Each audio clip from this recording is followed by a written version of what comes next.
Here now, you have arrived at the gate. Welcomed as a peer by the honored nobility in glistening walls.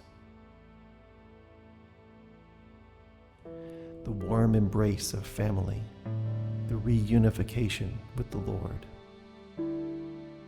Behind you are the compromises with small groups.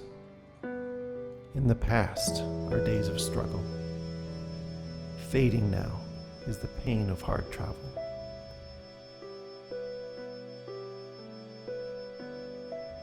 The gate is open and all is well ahead.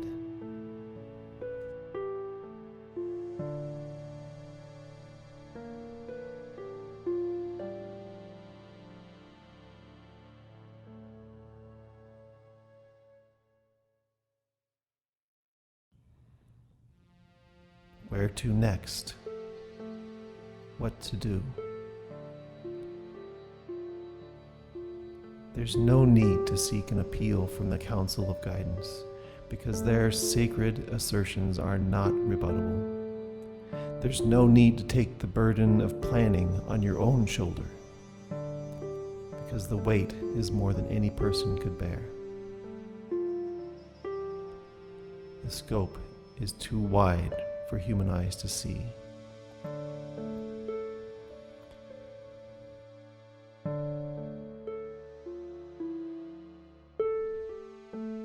The concern for who to be and who you were. Climbing the gravelly path, lifetime to lifetime, is each person's sole pursuit, over which we may assert no control. Yet nothing in this world can carve the track for you or shape your identity.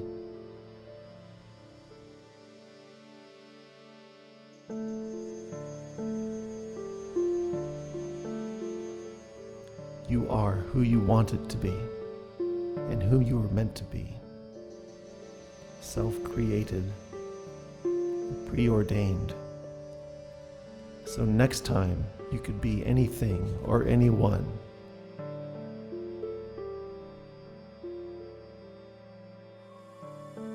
Yet you don't need to create a new body. You can become an undefined, infinitely dispersing field of awareness.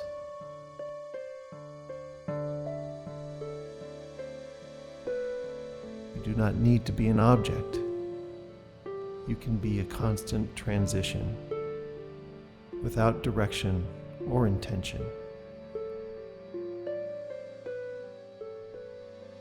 But have faith that you will be. And the only way to be then is to cease being now.